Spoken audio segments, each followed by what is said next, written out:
Good morning friend, मैं सुप्रिया स्वागत करती हूँ आपका डिकोड एग्जाम में। फ्रेंड, जैसा कि कल आपकी क्लास ऑफ थी, इसलिए आज हम डेली करंट अफेयर्स की क्लास में 6 और 7 दिसंबर के करंट अफेयर्स को डिस्कस करेंगे। और साथ ही साथ फ्रेंड, जैसा कि हम लोगों ने अपने करंट अफेयर्स की रिवीजन सेशन सीरीज़ के दौरान डेली करंट अफेयर्स की क्लास को रोक रखा था, इसलिए हम लगभग 18 नवंबर से लेकर के 30 नवंबर के बीच में जो कुछ भी महत्वपूर्ण घटनाएं थे, जो कुछ इवेंट्स जो आपके एग्जाम के लिए इंपॉर्टेंट है, उन्हें भी हम डेली करंट अफेयर्स में शामिल कर रहे हैं, जिससे कि इस दौरान जो कुछ भी इंपॉर्टेंट चीज़ें आपकी छूटी थी वो भी साथ में साथ रिवीजन होती चले। ठीक है, तो ध्यान रखिएगा, अभी की जो सारी करंट अफेयर्स की डेली करंट अफेयर्स की क्लासेस काफ़ी ज़्यादा इंपॉर्टेंट है आपके लिए। तो आइए फ्रेंड, देर नहीं करते हैं और अपनी क्लास को स्टार्ट करते हैं, जिसमें सबसे पहला प्रश्न है कि केंद्र सरकार के द्वारा स्मार्ट सिटीज़ मिशन को किस वर्ष तक जारी रखने की मंजूरी दी गई है? वर्ष 2022 तक, 2023 तक, 2024 तक या फिर 2025 तक? तो इसका करेक्ट आंसर हो जाएगा फ्रेंड बी। ठीक है, केंद्र सरकार ने जो स्मार्ट सिटीज़ मिशन की जो है वर्ष था उसको 2023 तक जारी रखने का मंजूरी दे दिया है। और इसमें देखा जाए ये किसके आधार पे किया गया है, तो नीति आयोग की सिफारिशों के आधार पे जो है स्मार्ट सिटीज़ मिशन की जो समय सीमा थी उसको 2023 तक बढ़ा दिया गया है, जून 2023 तक। और इस योजना के तहत लगभग क्या था, जो 100 शहरों के लिए 100 शहरों को स्मार्ट सिटीज़ में बदलना था। फ्रेंड, जैसा कि आप जानेंगे, ये जो है ये जो योजना है स्मार्ट सिटीज़ मिशन, वो केंद्र प्रायोजित योजना है और इसकी शुरुआत देखिए वर्ष 2015 में किया गया था। तो इसकी जो शुरुआत है, इस मिशन का जो वर्ष है वो वर्ष 2015 से लेकर के 16, और इसका जो समय काल निर्धारित किया गया था लगभग 2019 से लेकर के 2020, यानी कि 5 वर्षों में 100 सिटीज़ को स्मार्ट सिटीज़ में बदलना था। लेकिन आप देखेंगे पेंडेमिक महामारी जो कोविड-19 महामारी के कारण इस योजना को अपने लक्ष्य की प्राप्ति में देरी होने लगी, यानी कि अभी वर्तमान में देखा जाए फ्रेंड तो मात्र 70 जो है शहरों को स्मार्ट सिटीज़ में बदला गया है। लेकिन अभी भी हमारा लक्ष्य क्या है, 100 शहरों का। तो इस वजह से नीति आयोग ने सिफारिश की, अगस्त माह में नीति आयोग ने एक सिफारिश रखी सरकार के सामने और सरकार ने इस सिफारिश को स्वीकार किया और इसको देखा जाए वर्ष 2023 तक बढ़ा दिया गया है। ठीक है, अगर हम इस योजना के बारे में बात करें तो इस योजना का उद्देश्य देख लीजिए, शहरी कार्यों को एकीकृत करना और जो संसाधन होते हैं, दुर्लभ संसाधन, उनका जो है अधिक से अधिक कुशलता के साथ उपयोग करना। ठीक है, ताकि ज़्यादा से ज़्यादा लोगों का उससे जीवन बदला जा सके। और साथ ही साथ इस योजना का उद्देश्य जो अन्य माने तो इससे क्या है, जब हम स्मार्ट सिटीज़ को कन्वर्ट करते हैं, किसी शहर को स्मार्ट सिटीज़ में कन्वर्ट, तो वहाँ पे लोगों के जीवन की गुणवत्ता सुधरती है। कैसे? वहाँ पे अच्छे स्वास्थ्य सुविधाएं होंगी, वहाँ पे अच्छा जो है एजुकेशन सिस्टम होगा। ठीक है, तो इससे लोगों के जीवन की गुणवत्ता में सुधार आएगा। तो एक तरीके से इस योजना का उद्देश्य क्या है, नागरिकों के जीवन की गुणवत्ता में सुधार लाना। ठीक है, इस योजना में देखा जाए लगभग 100 शहरों को शामिल किया गया है और इनकी अवधि देख लीजिए, अभी हम लोगों ने बात किया वर्ष 2015 से 16 के बीच और 2019 से 20 के बीच, यानी कि 5 वर्षों के दौरान 100 शहरों को स्मार्ट सिटीज में कन्वर्ट करना। ये देख लीजिए, ये योजना जो है किस मंत्रालय के तहत है, तो आवास और शहरी मंत्रालय के तहत ये योजना एक अभिनव पहल है। ठीक है, ध्यान रखिएगा। चलिए अगले प्रश्नों पे बढ़ते हैं और हमारा अगला प्रश्न है कि International Commission to Reignite the Fight Against Smoking द्वारा जारी रिपोर्ट के अनुसार 16 से 64 वर्ष के आयु वर्ग के धूम्रपान करने वालों की संख्या में भारत कौन से स्थान पर है? दूसरा है, पहला है, तीसरा है या फिर चौथा है? तो करेक्ट आंसर फ्रेंड क्या हो जाएगा? पहला, यानी कि दूसरे स्थान पे पूरे विश्व में जो आबादी है सबसे ज़्यादा जो धूम्रपान करने वाली, वो दूसरे स्थान पे भारत आता है। और ये देख लीजिए, ये रिपोर्ट कौन है? ये रिपोर्ट देखा जाए तो International Commission to Reignite the Fight Against Smoking के द्वारा ये रिपोर्ट जारी की गई। इस रिपोर्ट में बताया गया है कि 16 से लेकर 64 वर्ष के आयु वर्ग के लोग जो हैं धूम्रपान करने वालों की संख्या में देखा जाए भारत दूसरे स्थान पर। ठीक है, ये जो रिपोर्ट तैयार की गई है वो जैसे विश्व बैंक के जो स्रोत हैं, जैसे स्रोतों के जो द्वितीय डाटा हैं, उनका इस्तेमाल करके इस रिपोर्ट को बनाया गया है। और इस रिपोर्ट में देखिए क्या बताया गया है कि जो चीन और भारत के जो लोग हैं, जो 16 से लेकर के 64 वर्ष के आयु के जो लोग हैं, उसमें देखा जाए दोनों देशों का मिलाकर के 500 मिलियन तंबाकू उपयोग करता है इस रिपोर्ट में बताया गया है। और साथ ही साथ इस रिपोर्ट में बताया गया कि दुनिया भर में जो धूम्रपान रहित तंबाकू और मुंह के कैंसर के उपयोग की दरें जो भारत में सबसे अधिक है, और भारत में जो धूम्रपान छोड़ने की दर में काफ़ी कम है। ठीक है, यहाँ पे लोग जल्दी धूम्रपान नहीं छोड़े, इसकी दर जो है वो काफ़ी कम है। और साथ ही साथ फ्रेंड इसमें यह भी बताया कि महिला और पुरुषों की तुलना भी की गई है कि कौन ज़्यादा प्रसार, किसमें ज़्यादा प्रसार है धूम्रपान का। तो इसमें यह बताया गया है कि महिलाओं की तुलना में पुरुषों में जो तंबाकू का जो सेवन का जो प्रसार है वो 3 गुना अधिक है। पुरुष में ना ये प्रसार तेजी से बढ़ा, 3 गुना अधिक है। और पूरे विश्व के जो करीब बताया गया, पूरे विश्व भर में जो आबादी है उसमें बताया गया कि 1.14 अरब लोग जो हैं वो अभी भी तंबाकू का सेवन कर रहे हैं और जिसकी वजह से लगभग 80 लाख लोगों की जो है इस तंबाकू सेवन के कारण जो है वो मृत्यु हो जाती है। ठीक है, ये इस रिपोर्ट में बताया गया है। चलिए आगे बढ़ते हैं और नेक्स्ट प्रश्न पे चलते हैं। चलिए नेक्स्ट प्रश्नों पे बढ़ते हैं। नेक्स्ट हमारे राष्ट्रपति रामनाथ कोविंद ने किस संस्थान को सबसे प्रतिष्ठित खेल रत्न राष्ट्रीय खेल प्रोत्साहन पुरस्कार 2021 से सम्मानित किया है? आईआईटी बॉम्बे को, जेएनयू विश्वविद्यालय को, जवाहरलाल नेहरू यूनिवर्सिटी को, या फिर मानव रचना शैक्षणिक संस्थान को, या फिर दिल्ली यूनिवर्सिटी को? तो फ्रेंड इसका करेक्ट आंसर क्या हो जाएगा? सी। ठीक है, मानव रचना शैक्षणिक संस्थान को जो है राष्ट्रपति रामनाथ कोविंद जी के द्वारा प्रतिष्ठित पुरस्कार जिसका नाम है राष्ट्रीय खेल प्रोत्साहन पुरस्कार 2021 से सम्मानित किया है। इनके खेल में जिस तरह का इन्होंने योगदान दिया उसके तहत ये पुरस्कार इनको दिया गया है। और ये देखा जाए जो राष्ट्रपति रामनाथ कोविंद ने लगभग पिछले 25 वर्षों में देश की खेल, इनका जो योगदान था लगभग 25 वर्षों से देखा जाए इन्होंने खेल की प्रतिभाओं की पहचान और साथ ही साथ उनकी पहचान करके उनको पोषण करना, इनके कारण जो इन्होंने जो योगदान दिया इस क्षेत्र में, उस योगदान को मान्यता देने के लिए राष्ट्रपति रामनाथ कोविंद ने मानव रचना शैक्षणिक संस्थान को क्या किया? राष्ट्रीय खेल प्रोत्साहन पुरस्कार से सम्मानित किया। और देखा जाए अगर इनके बारे में बात करें तो ये जो संस्था है फ्रेंड, वो देश के लगभग विभिन्न जो खेल हैं उन खेलों में कई अंतर्राष्ट्रीय स्तर पर देखा जाए, राष्ट्रीय स्तर पर देखा जाए, पदक हासिल करने में इन्होंने बहुत बड़ा योगदान दिया है। इन्होंने देखा जाए वर्षों तक कई खिलाड़ियों को प्रशिक्षित दिया, उनको प्रशिक्षण किया उनका, और इससे जाकर के जो खेल क्षेत्र में जो भारत का जो रहा है जिस तरीके का प्रदर्शन, उनमें इनका यानी कि मानव रचना शैक्षणिक संस्थान का बहुत बड़ा योगदान रहा है। और इनके योगदान के इनके प्रयासों को ही मान्यता देने के कारण राष्ट्रपति रामनाथ कोविंद ने इनको जो है राष्ट्रीय खेल प्रोत्साहन पुरस्कार 2021 से सम्मानित किया है। और सबसे मेन इंपॉर्टेंट ये है, ये चीज़ ध्यान रखिएगा, यह भारत का एकमात्र ऐसा विश्वविद्यालय है जिसे प्रतिष्ठित राष्ट्रीय खेल प्रोत्साहन पुरस्कार से सम्मानित किया गया है। ये चीज़ इंपॉर्टेंट हो जाती है। अगला है हमारा, भारत और किस संघ ने स्वच्छ ऊर्जा और जलवायु साझेदारी 2023 को अपनाया है? विश्व बैंक ने, यूएनडीपी ने या फिर यूरोपीय संघ ने? तो फ्रेंड इसका करेक्ट आंसर हो जाएगा जी, यूरोपीय संघ के साथ भारत और यूरोपीय संघ ने स्वच्छ ऊर्जा और जलवायु साझेदारी 2021 से 23 को अपनाया है। तो देखिए एक बैठक हुई थी, उसी दौरान इसको अपनाया गया है। और ये 9वें भारत यूरोपीय संघ ऊर्जा पैनल की सह अध्यक्षता भारत के जो विदेश मंत्रालय के जो सचिव हैं रीनत संधू, और देखा जाए जो वहाँ के यूरोपीय आयोग के जो ऊर्जा के लिए उप महानिदेशक है जिनका नाम है मैटशिल बोर्शडार्फ के द्वारा उनके बीच में एक बैठक हुई थी। और इसी दौरान जो है इस पहल को अपनाया गया है।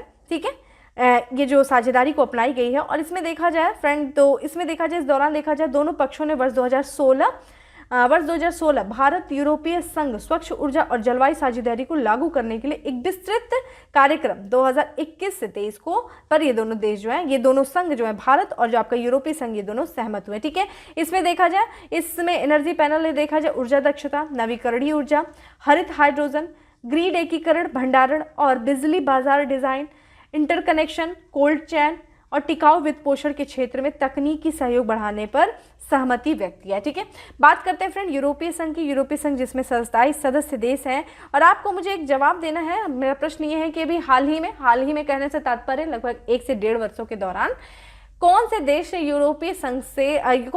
है वो यूरोपीय संघ से अलग हो गया है? आप मुझे ये चीज़ बताएंगे, और कब हुआ है आप मुझे ये चीज़ बताएंगे, क्योंकि देखा जाए 2 साल हो गया है उसे, लेकिन फिर भी अभी जो कौन सा देश यूरोपीय संघ से अलग हो गया है? अगला है हमारा, असम सरकार द्वारा किसे असम वैभव पुरस्कार से सम्मानित किया गया है? रतन टाटा को, मुकेश अंबानी को, नरेंद्र मोदी को या फिर साइरस पूनावाला को? करेक्ट आंसर फ्रेंड ए। ठीक है, रतन टाटा को देखा जाए असम वैभव पुरस्कार से सम्मानित किया। इन्होंने कैंसर के क्षेत्र में जो कार्य किया, कैंसर रोकथाम के लिए असम में जो कार्य किया, उसको ध्यान में रखते हुए इनके जो है पुरस्कार से सम्मानित किया गया है। ठीक है, तो असम के सरकार के द्वारा ये देखा जाए, ये जो असम वैभव पुरस्कार है, ये असम का सर्वोच्च नागरिक पुरस्कार है। और इसे देखा जाए जो प्रसिद्ध उद्योगपति हैं रतन टाटा जी को इससे सम्मानित किया गया है। और इसके देखा जाए उनको ये सम्मान जो दिया गया है वो कैंसर के इलाज में जो इन्होंने महत्वपूर्ण कार्य किए, जो योगदान दिए असम राज्य में, उसको ध्यान में रखते हुए यहाँ का सर्वोच्च नागरिक राज्य पुरस्कार से जो है रतन टाटा जी को सम्मानित किया गया है।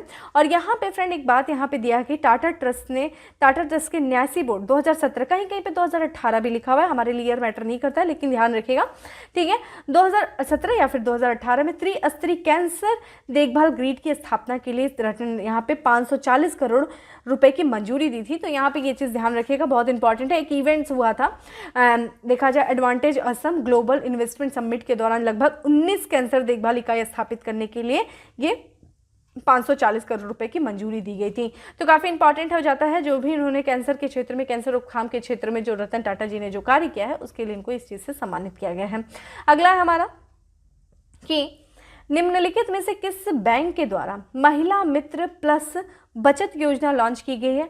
आईसीआईसी बैंक के द्वारा, एसबीआई के द्वारा, फेडरल बैंक के द्वारा या फिर एक्सिस बैंक के द्वारा? तो करेक्ट आंसर क्या हो जाएगा फ्रेंड? सी, फेडरल बैंक के द्वारा देखा जाए महिला मित्र प्लस बचत योजना जो है वो लॉन्च की गई है। और इसके बारे में देखा जाए तो ये एक प्राइवेट सेक्टर लेंडर है फेडरल बैंक। इसने महिलाओं के लिए feature rich saving bank product launch किया है। और इसका इस बचत योजना का नाम क्या है फ्रेंड?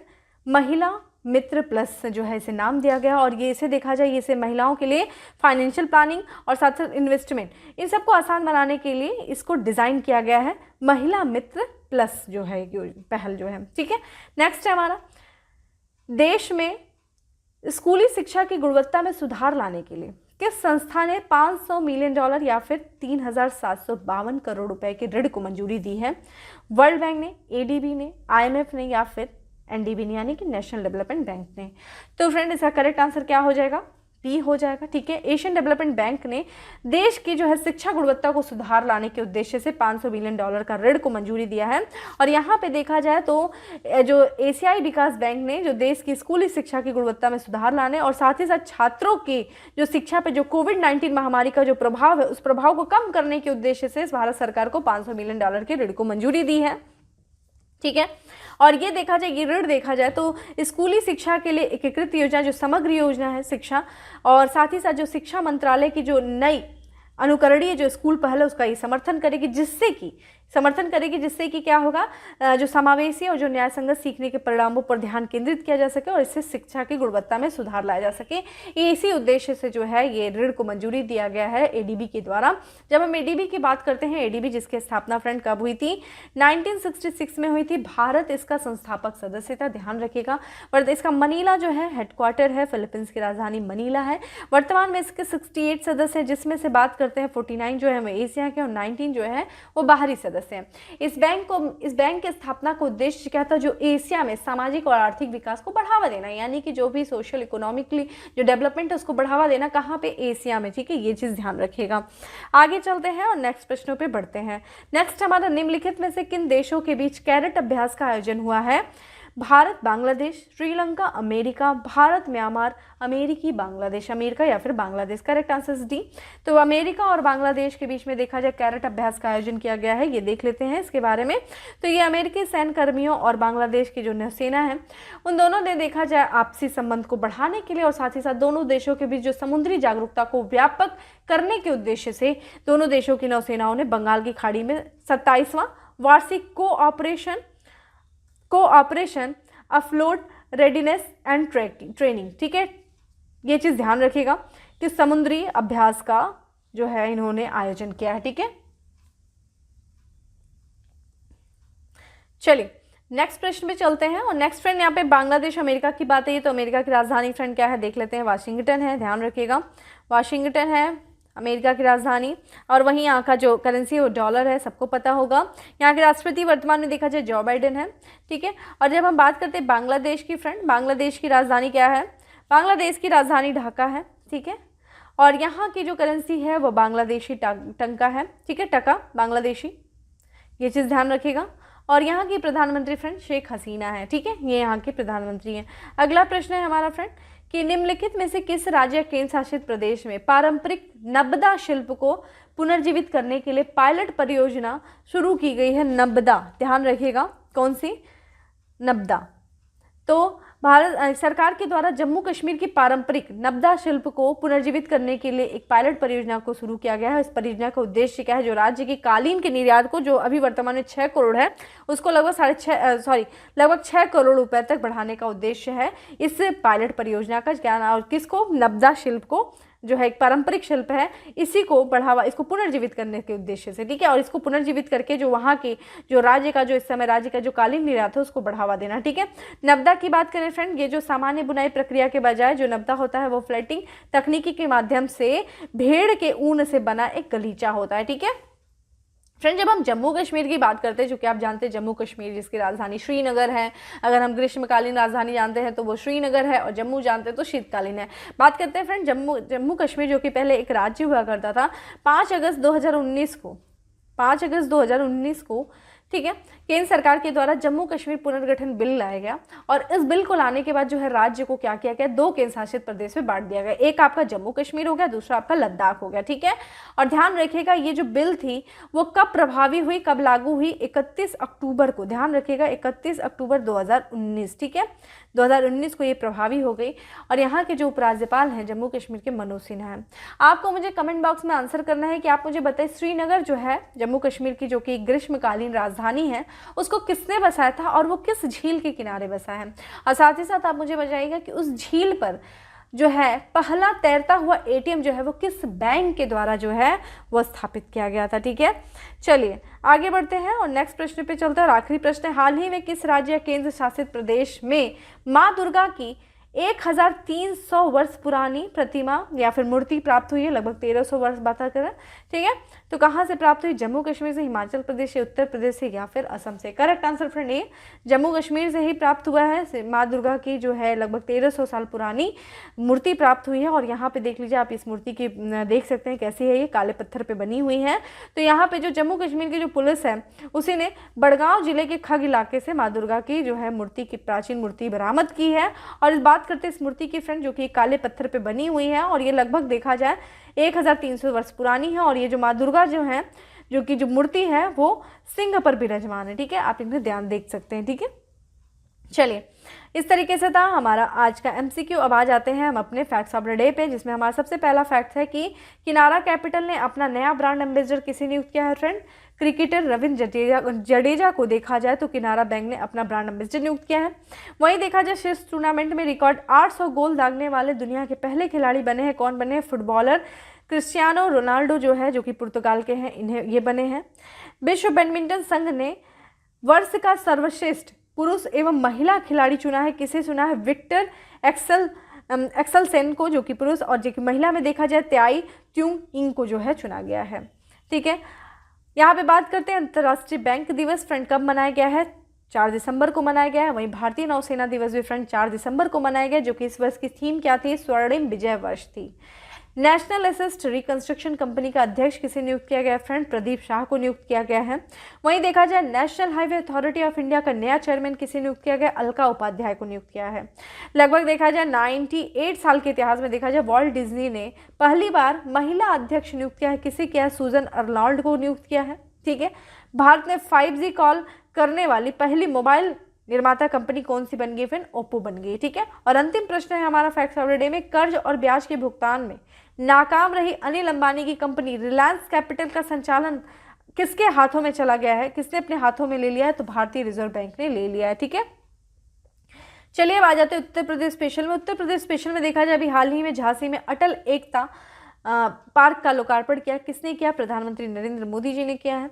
वहीं जब हम बात करते हैं यूपी सरकार ने लखनऊ मंडल में दांदूपुर रेलवे स्टेशन का नाम बदल करके क्या कर दिया है फ्रेंड? माँ बराही देवी धाम कर दिया, ठीक है। अगला है हमारा स्वच्छ सर्वेक्षण रैंकिंग 2021 में राज्यों की श्रेणी में उत्तर प्रदेश का कौन सा स्थान रहा फ्रेंड? 50वां स्थान था।